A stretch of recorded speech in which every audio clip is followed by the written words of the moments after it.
কেন্দ্ৰীয় চৰকাৰৰ এক নিৰ্দেশনাৰ পাছতে এতিয়া সকলোৰে মাজত তীব্ৰ চাঞ্চল্য সৃষ্টি কৰিছে। উল্লেখযোগ্য যে প্ৰচাৰ ভাৰতী শেহতীয়া নিৰ্দেশনাত আকাশবাণী ডিব্ৰুগড়ে নিজাববীয়াকৈ অনুষ্ঠান প্ৰচাৰ কৰিব নোৱাৰিব আৰু তাৰ পৰিৱৰ্তে দিল্লী বা আন কেন্দ্ৰৰ অনুষ্ঠান ৰিলে কৰিব পাৰিব।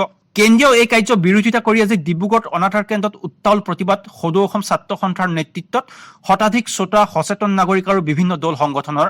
আজি এইদৰে গণবিক্ষোভ কাৰ্য হাতত লৈ কঁপাই তোলে ডিব্ৰুগড় প্ৰচাৰ ভাৰতী কাৰ্যালয় চৌহদ।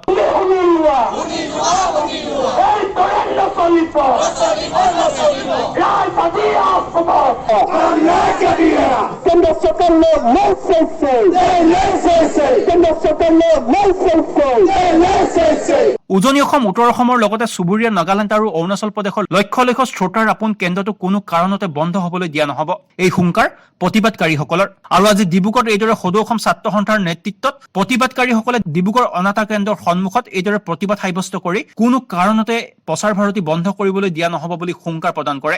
নৃত্য হওক, গীত যি হওক, নাটক হওক, যদি আমি এই বন্ধই কৰি দিয়া যায় তেনে আমাৰ শিল্পবিলাক কি হ'ব? আমি কাৰ কাৰণে কৰিম, কিহৰ কাৰণে কৰিম, কেনেকৈ কৰিম? আৰু আমি এইটো নিজে বুলি নহয়, আমি এটা সময়তে কৰিম, এটা বয়সলৈ কৰিম, তাৰপিছত আমাৰ বস্তু হেৰাই যাম, আমি নিজে নোহোৱাই যাম। আৰু নতুন প্ৰজন্মৰ কাৰণে ৰাখিব লাগিব এইখিনি। নতুন প্ৰজন্মই শিকিব লাগিব, জানিব লাগিব, কাৰণ তেওঁলোকৰ আমাক দেখি তেওঁলোকে আগ্ৰহে আগবাঢ়ি আহিব। যদি আমাৰ ইয়াতে হেৰাই যায় তেনেহ'লে আমাৰ নিজৰ অসমৰ জাতীয় সংস্কৃতি যিবোৰ আছে, শিল্প যিবোৰ আছে নোহোৱা হৈ যাব, হেৰাই যাব, জাতিটোৱে নোহোৱা হৈ যাব আমাৰ। এই দিশত আছু কৰ্মকৰ্তাসকলৰ প্ৰতিবাদস্থলীৰ পৰা কিছু মন্তব্য আছে, দাঙি ধৰিছো। আৰম্ভণিহে লাহে লাহে অসমীয়া জাতিটো নিষেধ কৰিবৰ কাৰণে বিজেপি চৰকাৰে ব্লুপ্ৰিণ্ট আৰম্ভ কৰিছে। গতিকে অনাতাঁৰ কেন্দ্ৰ বন্ধ কৰা বা ইয়াক সংকুচিত কৰাৰ যি সিদ্ধান্ত তেওঁলোকে গ্ৰহণ কৰিছে, আমি তাক তীব্ৰ ভাষাৰে গৰিহণা জনাইছোঁ।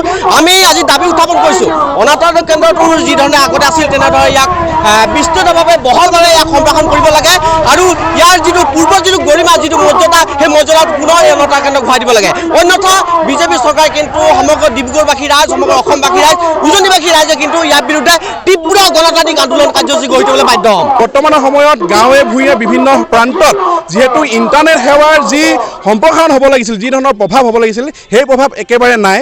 এই বৰ্তমানৰ সময়ত অনাতাঁৰ কেন্দ্ৰই গ্ৰাম্যাঞ্চলৰ কৃষিজীৱী লোকক বা অন্যান্য গ্ৰাম্য প্ৰধান মানুহক ইয়াৰ জৰিয়তে বিভিন্ন তথ্য সম্প্ৰচাৰ কৰি, বিভিন্ন বাতৰিৰ জৰিয়তে, বিভিন্ন অনুষ্ঠানৰ জৰিয়তে বিভিন্ন ধৰণৰ তথ্য পাতি যোগান ধৰে। গতিকে এই অনাতাঁৰ কেন্দ্ৰই যথেষ্ট গুৰুত্বপূৰ্ণ ভূমিকা এটা গ্ৰহণ কৰি আছে।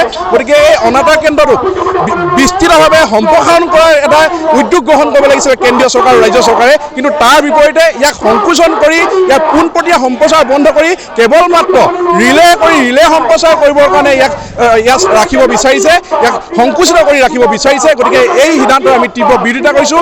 অনাগত দিনত এই সিদ্ধান্ত যদি বাতিল নকৰে, এই হঠকাৰী সিদ্ধান্ত যদি বাতিল নহয়, তেনেহ'লে হয়তো ডিব্ৰুগড় জিলা ছাত্ৰ সন্থাই আমাৰ ডিব্ৰুগড়বাসী ৰাইজক লৈ, অসমবাসী ৰাইজক লৈ ইয়াৰ কাৰণে কিন্তু ইয়াৰ প্ৰতিবাদত কিন্তু আমি তীব্ৰভাৱে আমাৰ গণতান্ত্ৰিক আন্দোলন আমি গঢ়ি তুলিম।